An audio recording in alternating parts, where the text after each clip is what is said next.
is going on, everybody? Welcome in to the North End Podcast, episode 114. My name is Zach Graham, your host here in the North End, joined, as always, by my good buddy. He's on record as my best friend. His name is Ian Michaud, and we call him E. Hey. Season underway. We are less than a week away from the first preseason exhibition out there in Florida. More importantly, how are you feeling, my friend? Excited, man. We are rolling, cooking with gas now. Rodo's cooking with a whole range, an oven, microwave going. It's exciting, man. Getting back into it. The anticipation is here. You see the moves that we're going to talk about today, and it's all just exciting stuff. Getting me back ready for this 2024 season.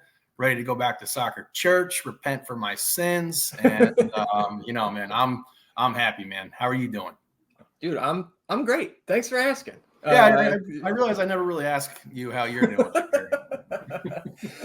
Yeah, I mean, pretty much echo the same sentiments as you. Like, it's that time of year where like every week is bringing a new landmark or date that we've been counting down towards, whether it's, the beginning of training camp or, like I said, Tuesday coming up, the boys out in Florida taking on Philadelphia. 2.5 weeks from now, Verde Hill against Louisville City, which we may be seeing one of our Austin FC boys on that side of the field. We'll see. And I think under 40 days now until, like you said, we are all back at soccer church at Q2 against an opponent that may not have a star player or their head coach.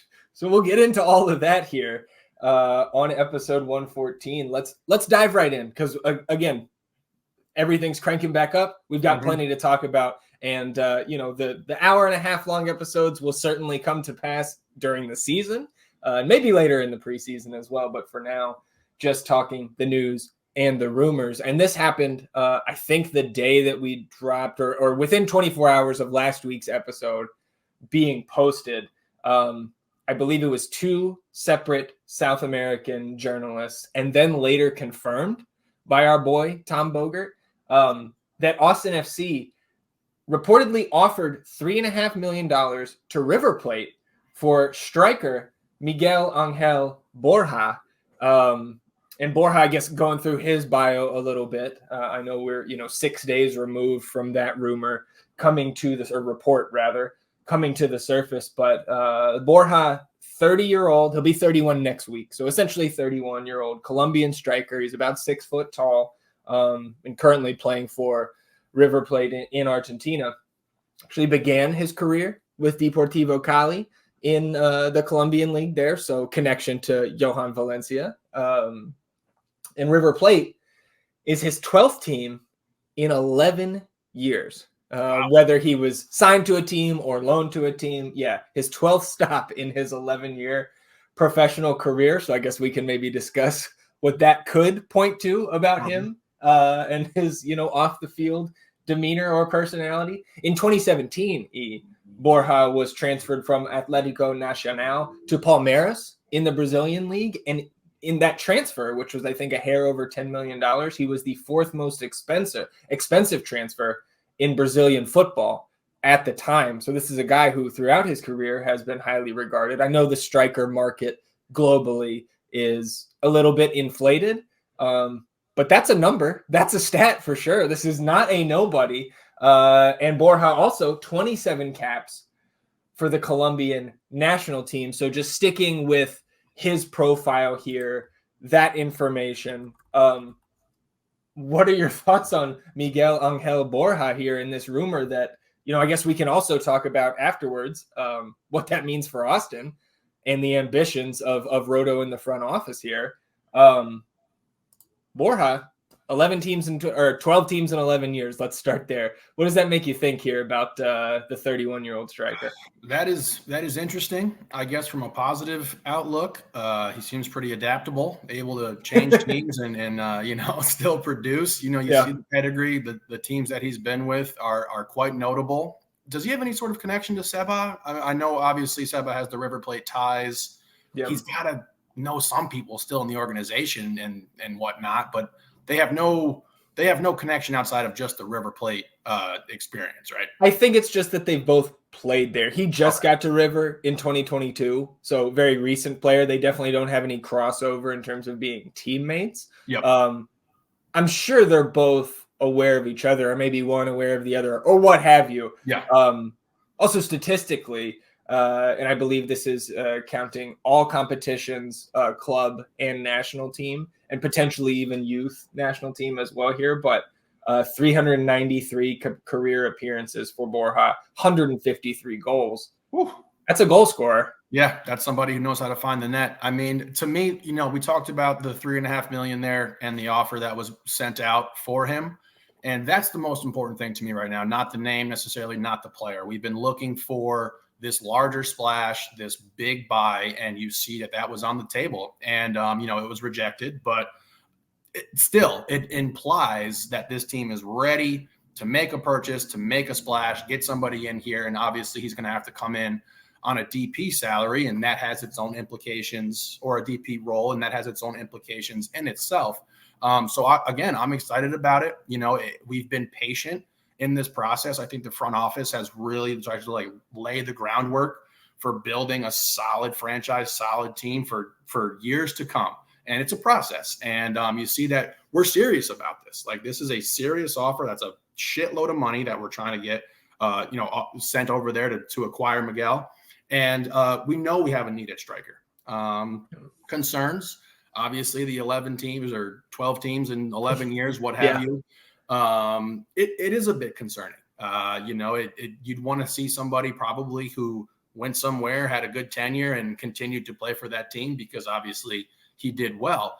But also it means that a lot of teams have interest in him. Obviously, plenty of teams see something in him.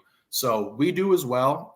The need at striker, I feel like that's at the top of everybody's list in regard to the community and the fans.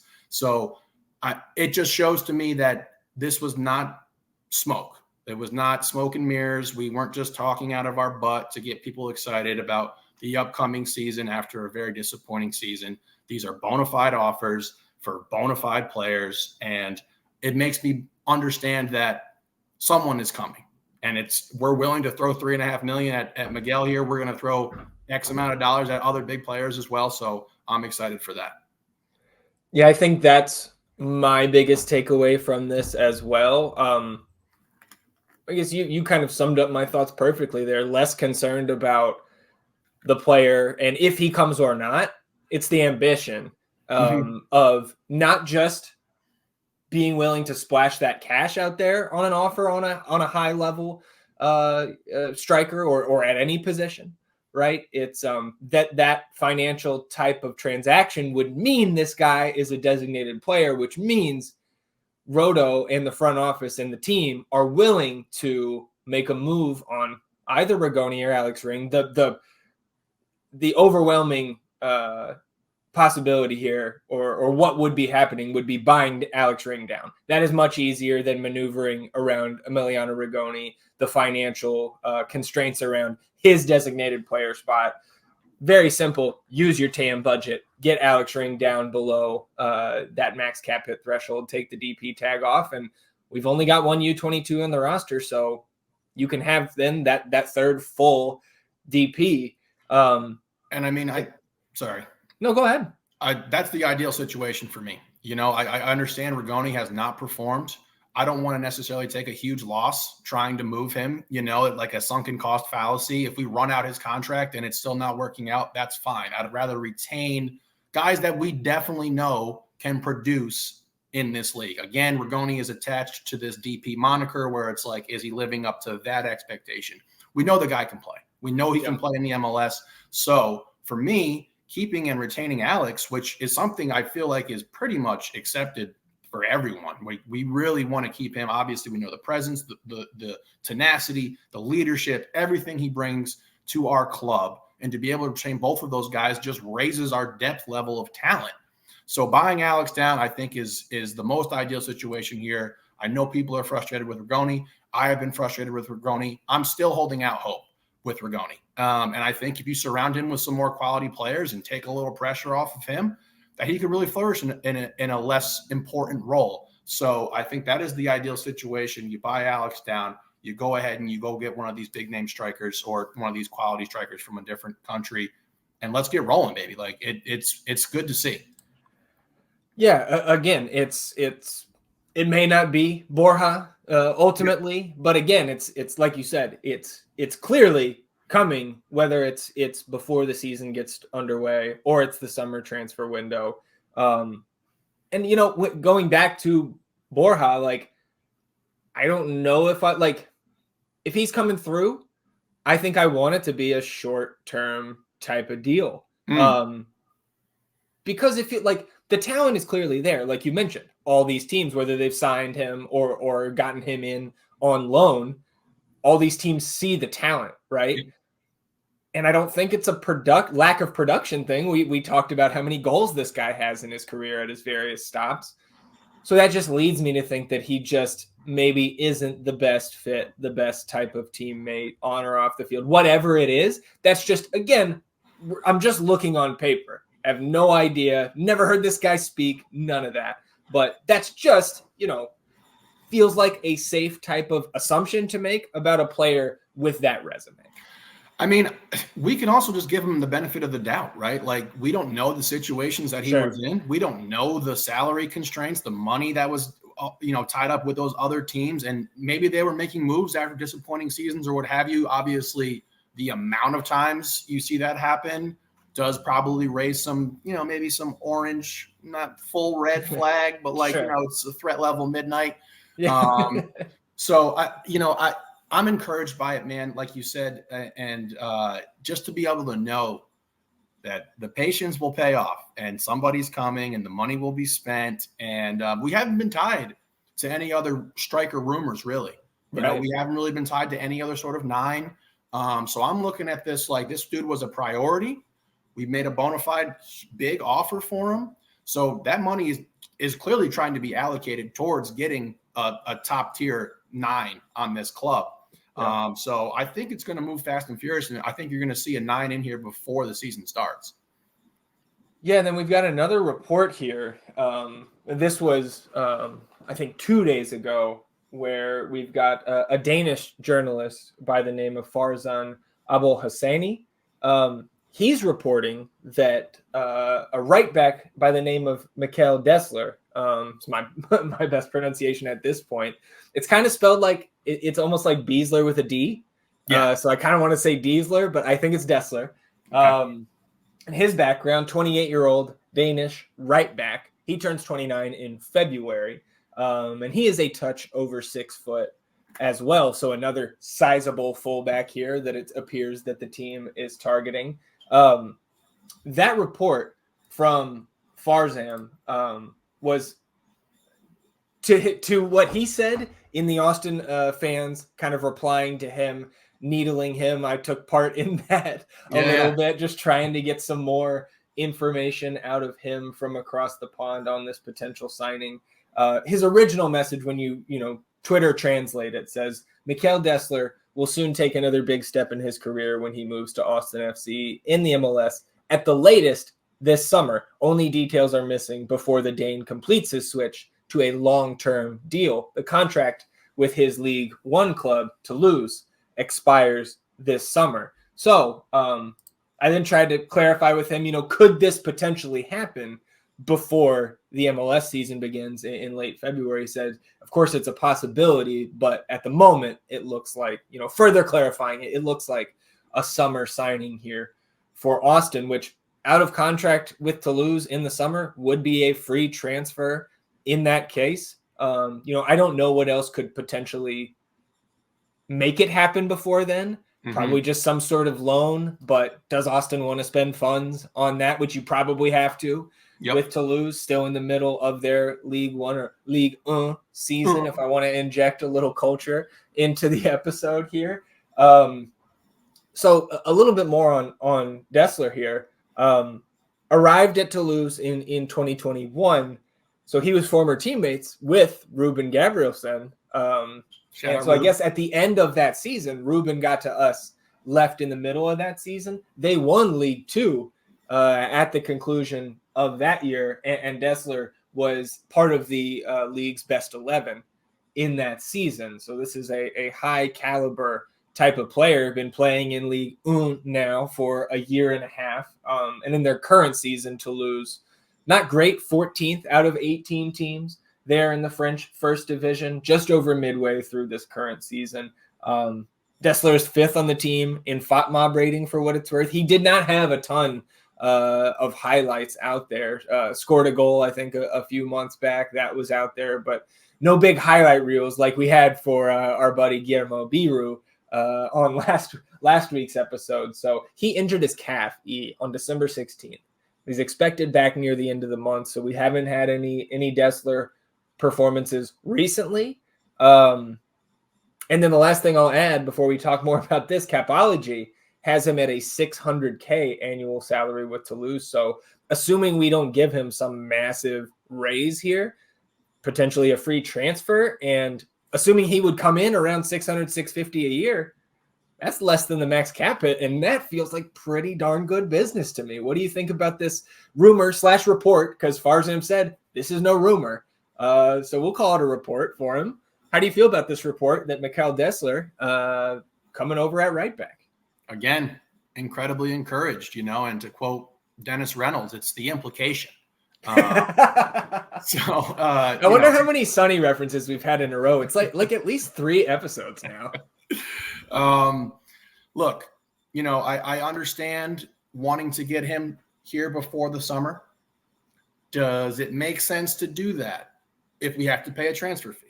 If we have to do some sort of finagling in order to make that happen sooner than the summer window? We've been told 3 windows. So I think it's great business to hold out here. Obviously, we got Biro in. Komanic is now healthy or relatively healthy, whatever. I don't know where he's at in his recovery process. Yeah, we'll talk about him in the crumbs. Some crumbs. So you see that with Biro. You see, obviously, Johnny, Komanic. There is the structure there to be able to survive that first half of the season, barring any sort of, another ACL tear or what have you for one of these guys. And furthermore, the implication, you look at the roster construction and how we might be changing formations and the need and the desire to go get these fullbacks, these wing backs, what have you, guys who can push up the field. I saw he played a little right mid as well when I was looking at his FOTMOB. So I think it is great business. We get him in here for free. That is fantastic. And again, we think that this roster is on the cusp, right? We need an impact player. We know that. We know we're not good enough to compete with the big boys right now. But the foundation is being laid. Get him in the summer window. Make that push for the playoffs. Whatever happens, happens in that regard. But you see the basis of what we're trying to build here. And it's just, man, I keep saying excited and encouraged, and I'm running out of words for that, really. But I'd love to see him get in here in the summer for free, and then we move forward from there. Yeah, I mean, I'm with you. I think, you kind of hint at the potential for the formation change, right? We saw the 3-back or 5-back, whatever you want to call it, with those wing backs matriculating up the wings at times last year, a lot more in the middle of the season. But I think just the signings we've seen so far and these reports, right?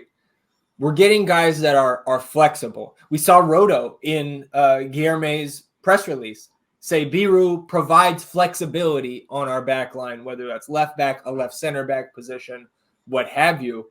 And to your point about just the foundation being laid for the rebuild, that's all we've seen now since the Diego Fagundes trade back in early August.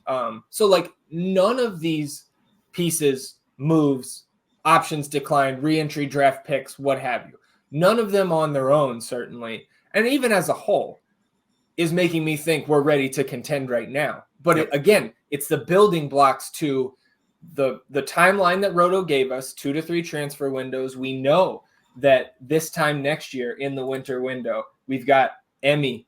His contract is up. Again, we control the option also on Alex Ring, if I recall correctly, has a 2025 option. As long as there's no auto triggers in there, there's definitely 2 guys with sizable salaries. And again, holding DP slots as of now coming off the books. Matt Hedges is up. We have 2 options on him, but that is a max cap hit coming off. Johan Valencia. Again, we have options on all of these guys, so we don't know how that's going to work out at the end of the year, but there's a lot of salary cap that you can immediately get off the books, absent any auto triggers. We just got to have that caveat in there now every single time we talk about these contracts.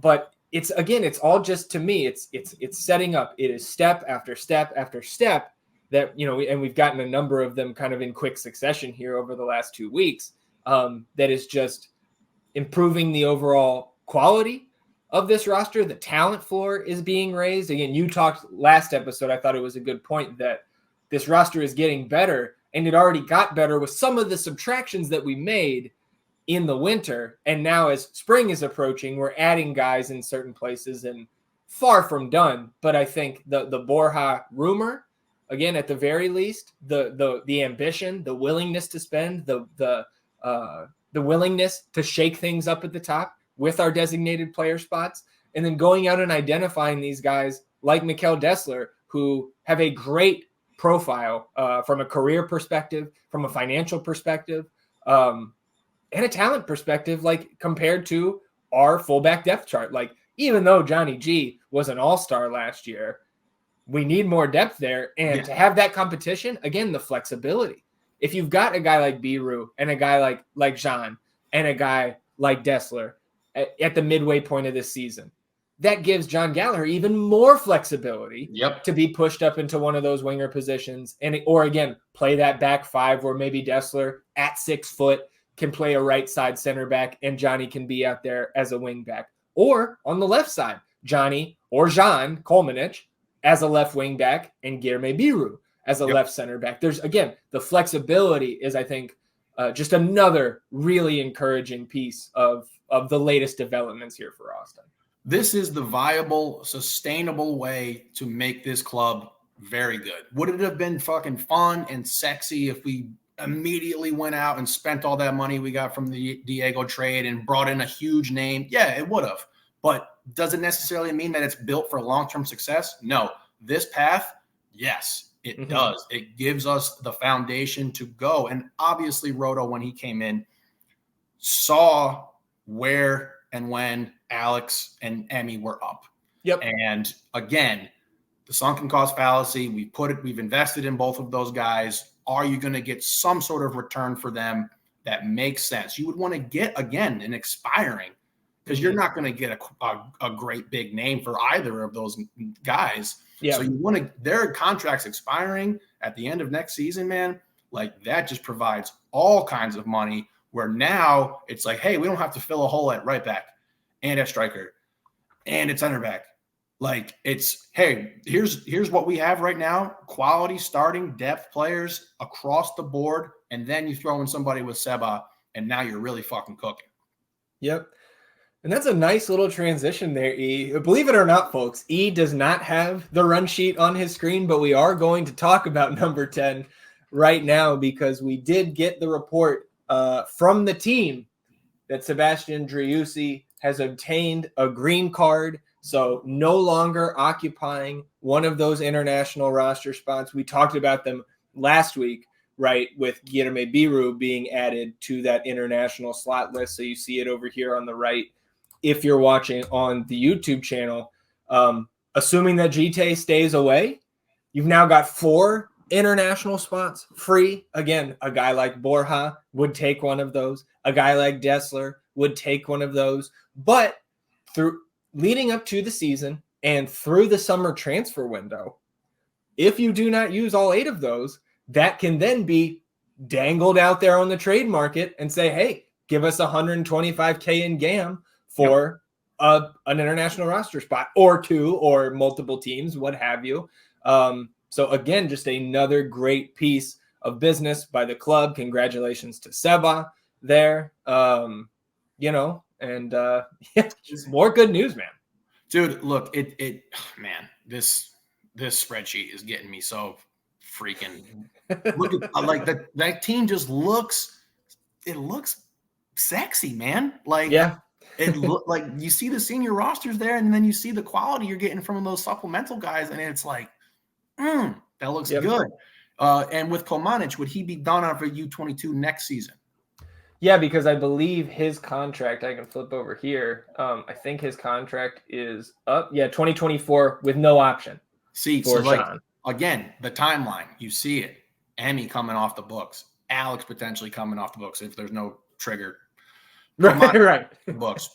I think GT would be gone at that point, right? Like, because GT, yeah, end of 2024. Yeah. So, like, again, I think we're going to be able to make some noise this year with this team, and it feels like a club again from that 2022 season where it's like you don't want to play that Austin FC team. It's a little scrappy, you know, right. I mean, a little bit of an underdog mentality. Obviously, we had some great success that season, but still, I think we can really make some noise with this roster.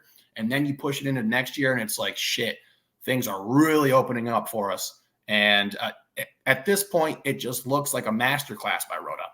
You know, yeah, setting up for one, right? Exactly. Like we can't just get to point X where we're a championship contending team without going through this. You know, and the Diego trade, it hurt, but still, you see the moves after it, and that is what we talked about initially with what we needed to wait on to understand what this man Rodo would be bringing to this organization, and it's just really starting to take shape. Yeah, and we need, you know, at least one more quality starter at the 9 up top, right? Yep. And so that's a Borja type of player. And, you know, I think that then the rest, you know, you really just need to fill out your depth, whether it's maybe another, you know, probably another center back, another fullback, maybe, right? Another winger. But we've got the space to do that on the senior and the supplemental roster. And I think assuming health, right? If you're just running out our best 11, whatever that ends up being, again, I think that's a playoff team, but you don't get to the playoff team with just your best 11, right? It's that depth that has to continue to be built coming into the regular season and then in that summer transfer window. And again, we can leave our expectations and our predictions for February. For sure. But at this point, again, I agree with you. It's just like we cut some of the guys that felt like, for better or worse, kind of dead weight on the roster, or dead cap at the very least. Yep. You know, being able to move on from a guy like Nick Lima, who we didn't immediately say, we have to get rid of Nick Lima, but to clear his cap space and bring back some more GAM, we've talked about that. That's good roster rebuilding business. We talked about Romagna in the sale last week, the surprise sale. That's amazing business for what we expected. That's how we expected that saga to end. Yep. So again, the roster continue, you know, it is still under construction, and it will be essentially until this time next year. But I expect January 17th, 2025, that we're sitting here saying, hey man, we can go and compete for a trophy legitimately next year. And I agree with you. I think this team can make some noise. I think this team can, assuming health, beat some teams that would raise some eyebrows during the regular season. I mean, bro, where they fall after all that is probably still middle of the table at best. But we know how crazy this league is, and we know how a 6-week run of amazing form can catapult you to a 1 or a 2 seed. So nothing is out of the question with this team. But I think about a month from now, when we're doing all our nonsense, the bets return, the over-unders, the best ball and all of that, the team points draft, I think we're going to look at this team and say they can and should make the playoffs, at least top 9. And I think that's my baseline this coming season is I want extra MLS games, postseason games, whether it's wild card, first round, what have you. I think that is a very attainable goal for this team. I know that there's a lot of negativity. There's freaking Matt Doyle mentioning Austin as a wooden spoon contender. I think that's heinous for the amount of talent that is still on this roster. The depth is not adequate yet, but there's too much talent on this roster to say they're going to be a wooden spoon contender. That's ridiculous to me. I mean, he'll be able to eat those words off a wooden spoon after the end of this season. Sure. Now, look, like you look at the senior roster for those who are on the YouTube able to see this right now, right? Name me one guy on that current in the green who you're like, fuck, we're starting him. Yeah. Because I can go down to the departures and be like, fuck, we had to start Maxi Arruti a bunch of times. We had to start Robbie Redis a bunch of times. Will Bruin got starts. Yeah. Adam Lundqvist got starts, and those were all just fucking nightmare situations. You look at the guys in the green right now. Yeah. And it's like Komanic is the one where it's like, that would suck to have to start him consistently, right? Sure. Like everyone else has the profile. It's just like it's the unproven nature of Jean, I think, and we may have seen more out of him before the ACL last year, right? But injuries happen. It was just an unfortunate speed bump in his career, so obviously there's still upside there, right? For sure. I'm not like it'd be almost damn near impossible to anticipate some sort of Adrian Peterson style comeback where he's better than he was. You know what I mean? Yeah. So like for me, like that's the one where it's glaring, where it's like, okay, well, like that would be rolling the dice a little bit with the starting lineup there, where it's like he's, what are we gonna get out of him? But everybody else, man, it's either a veteran with like proven experience, guys who have been through like in the MLS for a while. You got your Finleys, you got your Hedges, you got your Rings. Like then you have some younger studs. You got your Danny's, you got your Seba, guys who we still know can play. Like Emmy, like I understand he has not lived up to expectations, but he is not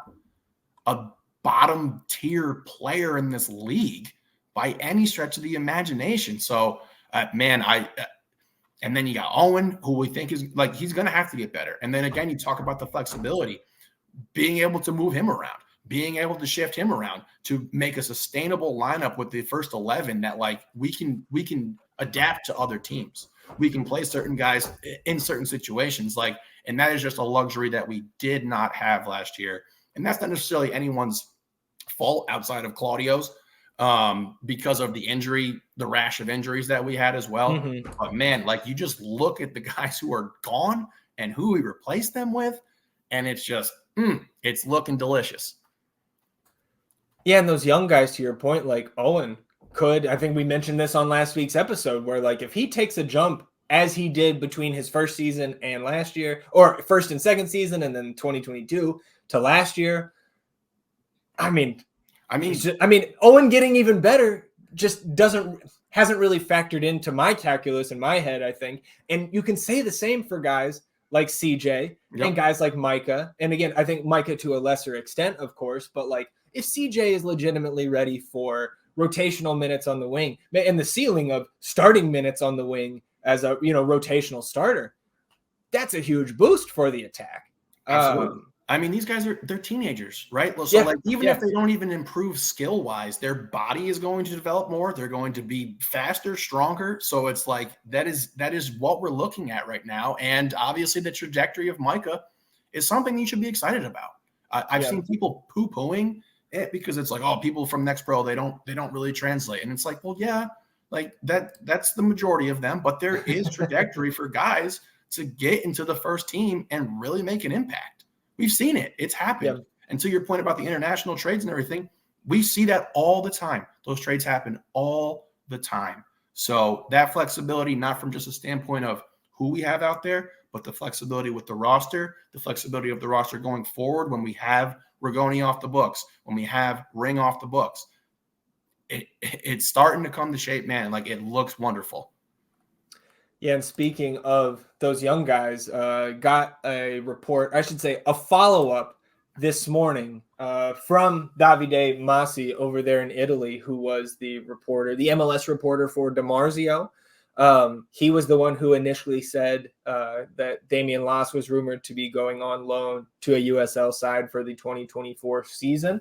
Follows up this morning on that loan report saying that Austin FC will loan Damian Las to Louisville City for the 2024 season after signing him to a contract extension. So remains to be seen if that happens. We'll get the team press release if it does. But let's say that comes to pass, right? Contract extension for Damian, who we still have the option on his original deal for next season. So he was already under team control for 2 more years, including this one.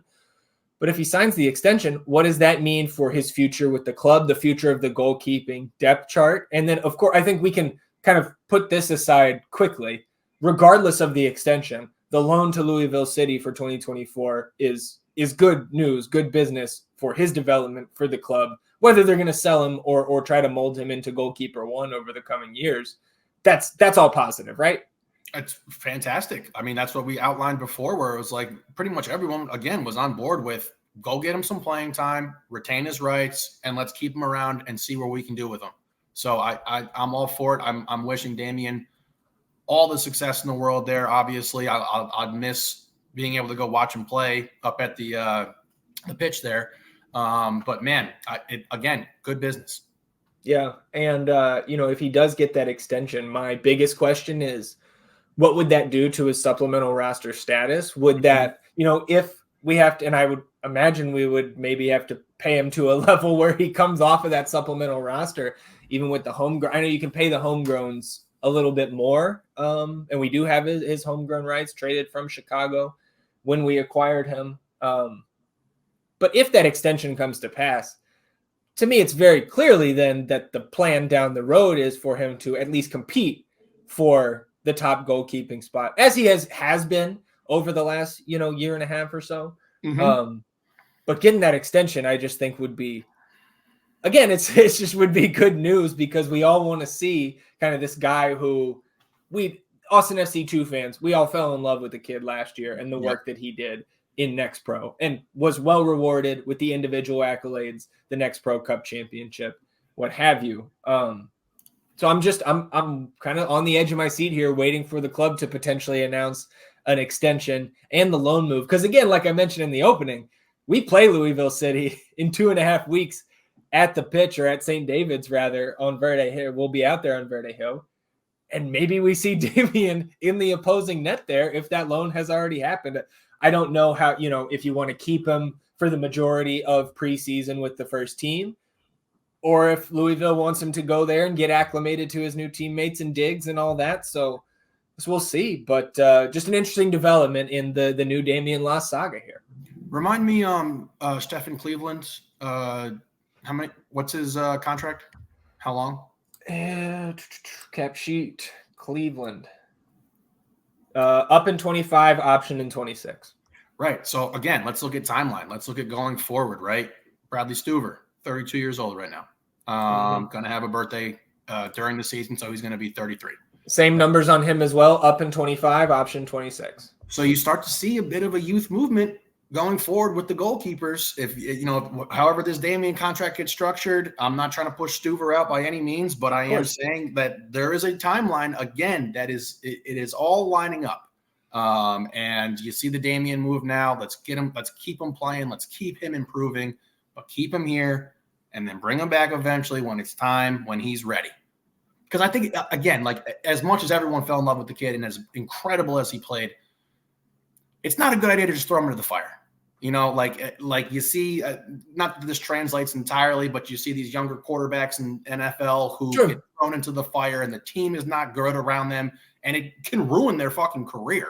I mean, imagine putting Damian. It was one thing to have the best back line in Next Pro, right? And he was a part of that. He was kind of the focal point of that in net. But can you imagine the first division level players, Denny Buanga coming at our back line last year, and then Damian has to sit there like poor Brad? I'm 100% on board with your analogy there.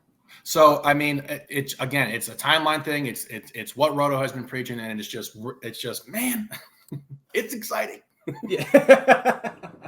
Yeah. And so, we'll see. It also, again, you've got flexibility now with the goalkeeping depth chart. And if something were to come up where a Stuver or a Cleveland or a Loss were desired by a team intra-league or a team outside the league, where you're selling Stuver or you're selling Damian Loss, like all of those things are still on the table. So again, that roster flexibility going forward, it's making a lot more sense now than it did on Christmas Eve when we got the smoke and then Stephen Cleveland.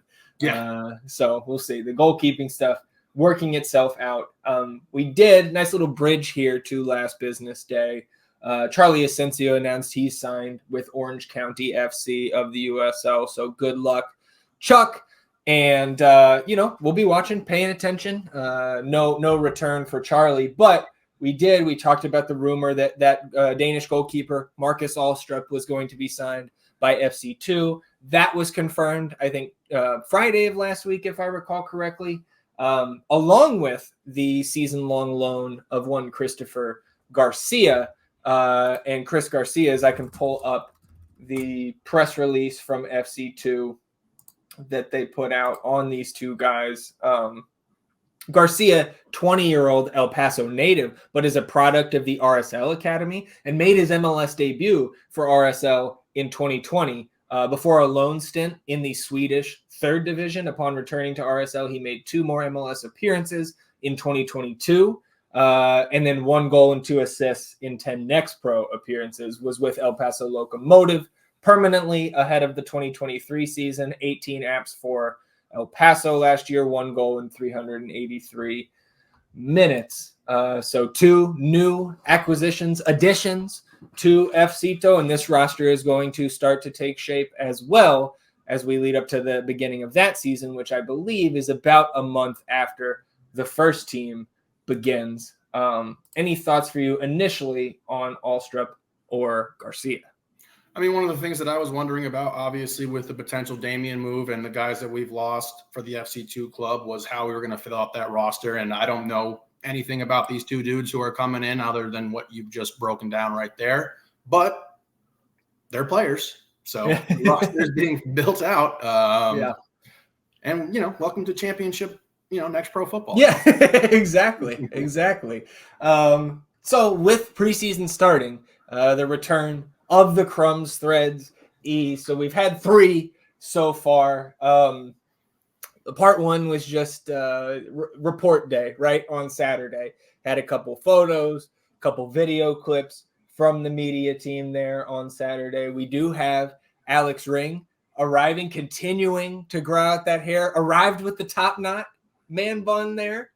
So Cap letting it flow out there still. He's got to get the Viking braids. Yeah, right. He really needs that. Just imagine him out there running around, 5 foot nothing. And we did have Matt Bersano reporting. So not Dallas girls, at least yet, are the Bersano dogs.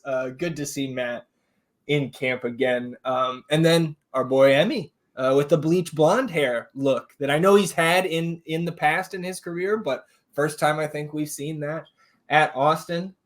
Then on Sunday, we had the team doing the beep test, so more of that beginning of training camp, baseline testing, conditioning type stuff. John Gallagher, back-to-back beep test champion. No big surprises there. But from those pictures and those video clips, we confirmed that Cheikh Touré, Sebastian Pinot, Sal Mezzofero, and Val Noel were all with the first team in camp. And we saw that Hader Obrian will wear the number 11. So the number 11, not retired quite yet. Hader Obrian, I'm going to take it on from the Lord. And then yesterday, first practice was canceled on Monday due to the cold snap here in Central Texas. And guys still got out there Tuesday in the cold. So we had a few crumbs yesterday. We can go through these here. First, you see Stephen Cleveland. He will wear number 30 with Austin FC. A couple other pictures from Saturday, and then entering the practice field, our 2 Colombians getting along, Hader and Johan entering the pitch together. And then you see that fella over here kneeling down on the ground. I know it's not easy for you to see, but that is Bryant Jimmy Farkaloon, the 31st overall pick. So good to see Jimmy in camp with the first team. Plenty of content, plenty of clips of him in the drills and such yesterday. Then in warm-ups, we started having a few little mysteries. So we've kind of got the FCito line here in warm-ups from left to right if you're watching on the YouTube, or you can follow along on the Twitter feed. You've got Val Noel there on the leftmost arrow. That second arrow is Alonso Ramirez. I think that third arrow is Steve Louisjean. I think I have not seen him in any other content so far this preseason, but just comparing what some of the guys were wearing, the boots, the cleats were huge clues in some of this here. I think that is Steve. Again, Steve with 2 E's. We love Steve here on the North End podcast. And then on that fourth arrow, no idea who that is. So we have a mystery man there. And then a few frames later, you've got this tall fella here in the back. I think that's the only clip that we really saw of this guy. I could not make out who it was. I had a couple fellas trying to help me out with some of this in LDR. That is the one mystery man we still have, because that original mystery man you can see here. Here's Val, here's Alonzo, and on the left, man, that looks like Jackson Faulty. It looks like the Grill Master. It is not, and we'll get to the solution here in a minute. Lot of John Kolmanich in these clips on Instagram, and then the media team late last night putting out the video from the first day of training camp. It looks like John is a full go. The end of that video last night ended with Hector, the elder statesman here on the team dad, right, giving Johnny a huge hug, kind of little noogie type deal there, completing his first practice back from the ACL injury. So it's great to see that. And then we also did see Sheikh Toure out there in the drills. But then, I dust off the oversized binoculars here. Our first mystery man, right? Enhanced. You see that little red strip on the bottom of his cleat there? So in both, you go to the pictures of Christopher Garcia with El Paso Locomotive. There's the red-tipped cleat. That's Christopher Garcia. So our new FCito signing with the first team in camp. That's good to see him getting acclimated, not just to the club, but they practiced at the pitch on the turf yesterday. So his new digs there at the pitch, getting his first practice in. That was good to see. And then a few minutes later, I thought, well, man, Chris Garcia's here. What about Marcus Alstrup? So you go to the goalkeeper union clips that they put out on Instagram yesterday, and it was like 3 or 4, 15 to 20-second clips of each of the 4 first-team keepers doing these various goalkeeping drills. So from watching those, we know that the right arrow in this picture is Matt Bersano playing the ball in. We know the left arrow is Brad Stuver, just based on what they were wearing in the other clips. Once that ball is played in, we know that it's Stephen Cleveland in net, and we know it's Damian Loss rushing him there. Mm-hmm. And then the camera pans over. Oh, look, we've got a 5th goalkeeper here. So could that be Marcus Alstrup? You look at another clip in the goalkeeper union Instagram story yesterday. You see that 5th keeper here standing at the top of the box, kind of tall, long, lanky guy with the neon green cleats. And you look at this picture of Marcus Alstrup with the neon green cleats. Also, we know he's got the big hairstyle there, got it pulled back into a bun in this picture. And I don't know, man, it sure looks like he'd be hiding a bun under that little wrap that he's got on his head. So I've seen enough. Marcus Alstrup is here as well. This is some Rustin Cole level detective work. Shout out Matthew McConaughey in his greatest performance, True Detective Season 1. Yep. Wow, that's awesome. So there you go. The crumbs from weekend 1 or early week 1. Those are more than crumbs. Those are more than crumbs there, brother. Yeah. That's a whole plate. I was sitting here with the magnifying glass at the computer last night, zooming in. Enhance. Monocle. All right, well, let's get into some of the other news around MLS over the past week. We know it's crazy in the offseason, the preseason, the global transfer window. But this one stayed right here in the States. Surprisingly, Philadelphia Union re-sign Kai Wagner, who has been rumored to be on the outs for over a year and a half now, remains with Philly after whatever dust up he had with Bobby Wood late last season. Kai Wagner back to Philly. I don't like to see that in the sense that it makes Philly that much better on the pitch. So that's really my only takeaway from that. Yeah, fuck you, Kai Wagner, whatever. Hey, man, I will still probably targeting him in best ball this year. So, yeah, it doesn't matter in fantasy. It doesn't matter in fantasy. Look, I'm worried about fantasy points in fantasy, not my morals and values. Okay. Correct. Other Philly news here. Brandon Craig now going on, actually not on loan, but he's on trial at Everton. So, of course, the immediate reaction here at Austin FC Fan News was like, we can't play him, but he's going to Everton. It's like, well, okay. If we had played Brandon Craig last year, we would be out $125K in GAM, which covers Danny Pereira's salary this year. So which one do we really like? What was the better choice? He wasn't playing for Philly either, y'all. Yeah. And also, was he going to come in and get us to the playoffs? Was Brandon Craig going to be the savior that turned things around? The missing ingredient was another center back. Yeah. Well, Atlanta finalized their signing of the Norwegian international center back. Stian Gregersen was a $2 million fee. Their strong center back name. Strong name. And then Fortaleza, or no, where's my other? There's another Atlanta in here that I wanted to talk about. Atlanta also signing Polish defensive midfielder Bartosz Szliz.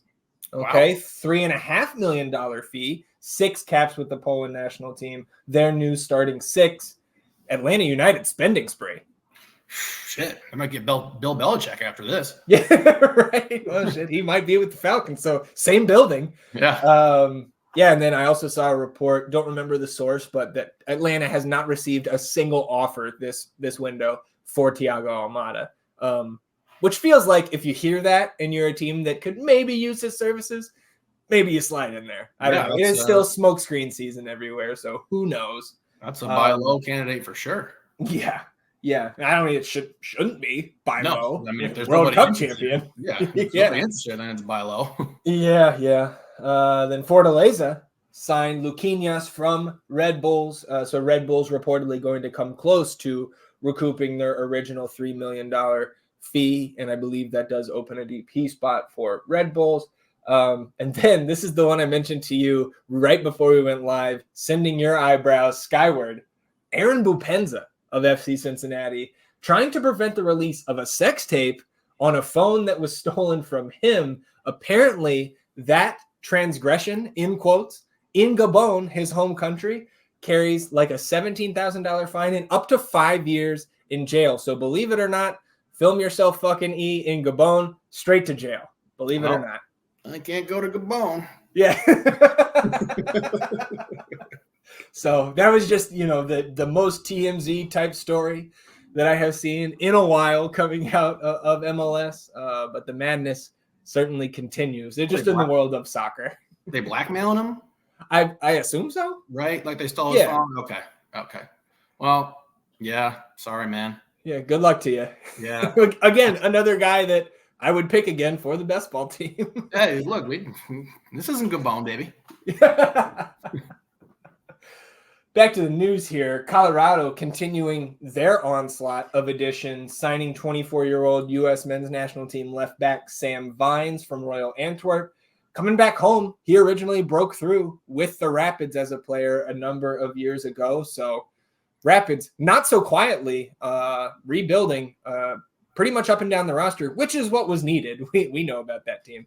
Absolutely. And I mean, I'm just happy for their fan base, really. Like they were in a bad spot last year and they're getting some players in here now and obviously bringing a dude home who was there and had good success. Like that's good business, baby. Yep. A couple more signings here and then 2 other pieces of training camp news. One that is very pertinent to Austin. But first, Thor Olfarsson, 23-year-old forward from Houston, one of their super draft picks a few years back. He's signing with Hungarian club Debreceni VSC. So I didn't see any clarification on if that's a free, if Houston is getting some sort of compensation back there. But Thor out of MLS. Cade Cowell officially unveiled by Chivas, and it was reported, I think in the last day, that the Quakes will retain 20% of that potential sell-on percentage from Chivas. The Crew signed 17-year-old homegrown central midfielder Taha Habrun. He was Micah's U17 teammate at the World Cup last year, and one of Crew 2's best players, again, obviously faced off against FCito in the MLS Next Pro Cup. Miami signing Nicolas Freire on loan from Pumas. The center back turns 30 next month, 129 appearances with Pumas. So bolstering that back line, especially after they sent out Kamal Miller. Then Vancouver selling Simon Betcher, former Next Pro stud, scored a couple goals in that prolific Whitecaps attack last year, selling Betcher to AC Horsens in Denmark, $400,000 fee, and retain a sell-on percentage on Betcher. So the Whitecaps doing good business with their former Next Pro guys. I can't wait till we're selling some of our former Next Pro guys for $500,000. Yeah, that'd be lovely. One thing that's sticking out there was Thor, obviously some spats with the coaching staff there in Houston. Yeah. So that seems like that's good business for us to get, because he's a good player. Yes, rising for sure. Yeah, it just seems like he was frustrated, so we'll take that. La Liga 2 side Sporting Gijón. Landon's going to just facepalm hearing me try to pronounce that. They're getting Mario Gonzalez on loan from LAFC, but that loan is only through the summer. So still question marks around the LAFC attack there, sending Gonzalez out for at least half the season. We've talked at length about Denny Bouanga and him voicing that he wants to go back across the pond. So keeping an eye on our rivals. I don't know if they'd consider us rivals, kind of little brothers still, but we want to see them knock down a peg or two for sure. Yeah, they'll still retool. Yep. And then Como FC in Serie B in Italy, they signed Nico Giacchini from St. Louis City, $2 million fee, up to $4 million if all incentives are hit. So those bastards doing some good business. That was quick. That was an expansion draft pick last year. That was wow. Yeah. Orlando fucked up, I think, not protecting him in this draft. So then these two pieces of training camp news reported today. Alvaro Barrial not in training camp with FC Cincinnati. He's hoping for a transfer abroad. So you're seeing a little holdout action there. That does happen in MLS.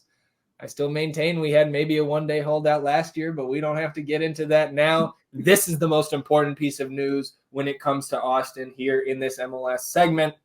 Emmanuel Reynoso, not yet at Loons camp. Again, hopefully didn't, commit any more crimes against a minor this offseason. I imagine it has something to do, man, with the dysfunction around Minnesota United right now. Obviously, canned Adrian Heath late last season. He was kind of in charge of everything there, it seems. Hired a coach who apparently is still not here either. So Loons players showing up to camp, no head coach, no star player. I love to see them first up at Q2 this season. That is wonderful timing, and just kind of paints a picture of the dysfunction that we were dealing with last year with no sporting director and how difficult it is to actually maintain things when that is going on. Yeah, and you're seeing it here. And yes, let's fast forward, get to the season, and no Reynoso. You got Pookie still? Pookie still floating around? They do have Pookie still. Robin Lod is coming back from injury. So, that's a team where I feel like it might be similar to last year where it all comes together in the middle of the season and they find themselves in the playoffs or right around that line. But it could all fall apart here. It very well could, and we'll definitely take it. We will take that, at least in the two games that they face off against everybody's favorite team. And that'll wrap up just over an hour here, episode 114 of the North End Podcast. If you've got 5 extra seconds to rate, review, and subscribe to the podcast, wherever you get your podcast, we would greatly appreciate it. And of course, here in the preseason, drop the North End Podcast to all of your Austin FC friends. Help them expand their content rotation. And if you're watching on the YouTube channel, hit the subscribe button to help us grow the podcast in that manner. You can hit the notification bell to know when a live stream pops up or a new episode goes live. And of course, on this episode, hit the thumbs up, like the video, help us battle the YouTube algorithm overlords. Atone for your sins. Wash yourselves clean in the crumbs of the North End. We will be back next Wednesday, recapping Austin FC's exhibition preseason match against Philadelphia Union, which will be Crumbs style recap, as it usually is in those Florida matches. Talking about everything else in the Austin FC universe between now and then, and of course, wrapping up all the MLS news of the week. Enjoy your weekend, everybody. Stay warm out there. Until next week, he is E, and I'm Zach. Vamos Austin FC, everybody. Goodbye.